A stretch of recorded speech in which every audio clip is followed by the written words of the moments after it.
Hello, everyone. Today we are going to look at art from the Renaissance and the Reformation, which took place mostly in the 1500s.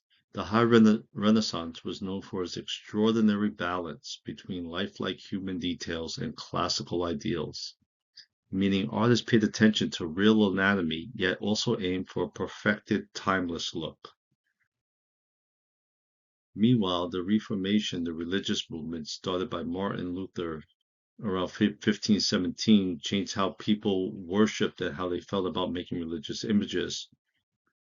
We'll explore 7 artworks that highlight both the Italian side of this era, while figures like Leonardo da Vinci and Michelangelo, the Northern European side, where Albrecht Dürer and Hans Holbein worked with the new Protestant ideas. Let's begin. Leonardo da Vinci, The Last Supper,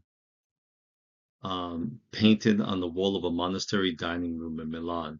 Commission um, was requested and paid for by Duke Ludovico Sforza, who wanted to show off Milan's cultural prestige. This painting captures the moment when Jesus tells his disciple that one of them will betray him. Leonardo used one-point perspective, which is where all lines in the artwork converge towards a single spot, making that scene look three-dimensional, so our eyes go straight to Jesus at the center. The disciples are in 4 groups, each reacting with surprise or dismay, which adds drama. We call the arrangement balanced composition because the positions of the figures and the spacings around them look stable and harmonious. Leonardo also blended realism, or the studying of human gestures and expressions, with a classical ideal, giving the scene a clear geometric order to achieve that high Renaissance trademark of careful observation plus elegant design. Michelangelo's David. Next, we go to Florence for Michelangelo's giant marble sculpture David. It's about 17 feet tall, which is far larger than an actual person, but the figure still feels believable. That's a great example of ideal proportion, meaning that the artist slightly adjusted the natural measurement to make David more heroically perfect and strong, yet not so exaggerated that he looks cartoonish. In the Bible story, David battles the giant Goliath. Michelangelo shows him just before the fight with a rock in his hand and a focused look on his face. This version quickly becomes a symbol of Florence itself because the city was smaller compared to its powers, yet confident and determined, just like David. Michelangelo's focus on the human body and his reverence for classical art forms made David a top example of the high Renaissance love for bold, lifelike anatomy combined with calm, poised expression. Moving on to Rome, Raphael's The Second Athens decorates the private library of Pope Julius II. A fresco is a paint applied on fresh plaster walls, so it is permanently part of the wall itself. In the scene, Raphael assembled ancient philosophers like Plato and Aristotle inside a setting that looks like a huge vaulted hall. Again, we see one-point perspective guiding everything towards the main 2 philosophers at center. This highlight shows a harmonious or balanced arrangement, typical of what was called High Renaissance painting. The word harmonious refers to the way every figure arch and bit of background lines up smoothly so it feels organized and unified. Raphael also placed lifelike portraits of his contemporaries here. Some believe Plato's face may have been molded on Leonardo da Vinci, and Michelangelo appears as a thoughtful figure leaning black on a block of marble.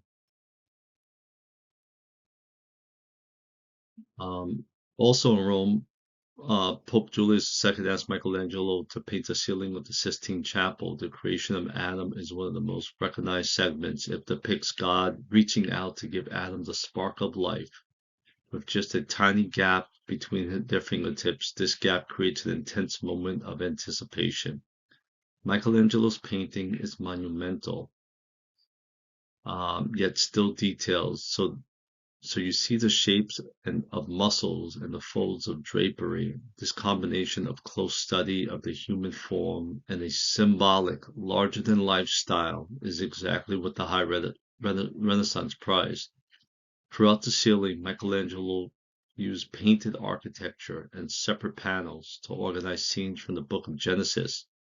But the creation of Adam stands out for showing how humans, according to biblical story, are made in God's likeness. Something Renaissance thinkers admired because it linked humanity to a divine and noble origin.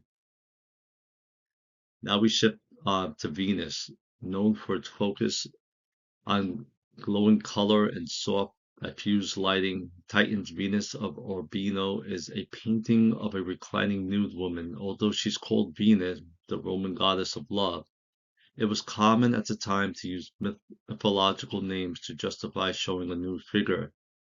Titan's style is painterly, which means you can see delicate brushstrokes and layers of oil paint that create a luminous, warm tone in her skin.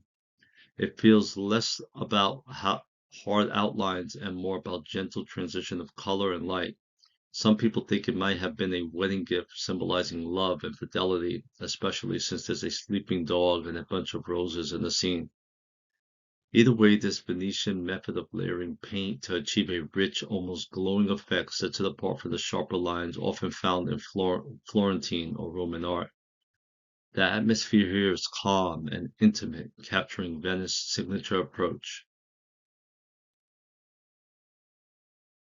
Now we look at Northern Europe, where the Reformation was changing how people view religious images. Albrecht Dürer was a German artist who absorbed Italian techniques like perspective and balanced composition that merged them with the Northern traditions of precise detail. Notice the super realistic faces and the drapery in his painting. In Four Apostles, he shows four key figures from the Bible: John, Peter, Paul, and Mark. What's interesting is that John and Paul stand in front while Peter is further back. That arrangement symbolizes the Protestant idea that the Bible, often associated with John and Paul, is more central than papal authority associated with Peter. Durer's approach is powerful, reflecting the shift away from the giant church-funded art in the Catholic regions towards its pieces that communicated the new Protestant beliefs more directly.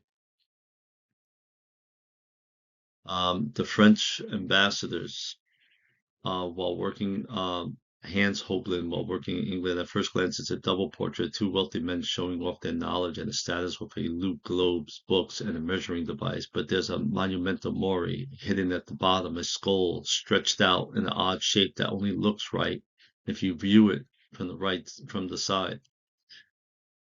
Memento mori means a reminder that everyone dies, no matter how rich or learned they are. The concept was especially relevant during the Reformation, for which often focused on the individual's spiritual state and human mortality rather than the lavish religious art.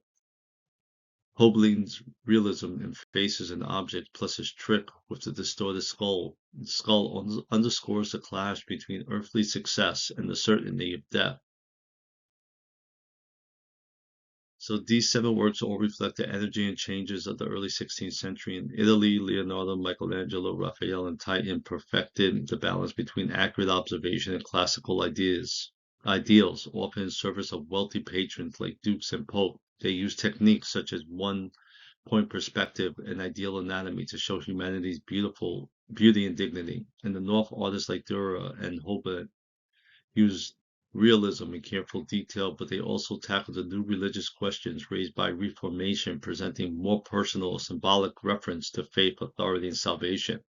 Overall, the high Renaissance and Reformation period marked a moment when artists combined the best of classical and medieval influences while also responding to big changes in religion and society, from the emotional intensity of the Last Supper to the grand posture of David and the subtle commentary in Four Apostles. Each piece reveals how art can both mirror and shape the world's biggest cultural shifts. That's why these masterpieces still fascinate us. They not just show beautiful images, but they but windows into time of bold ideas and dramatic history.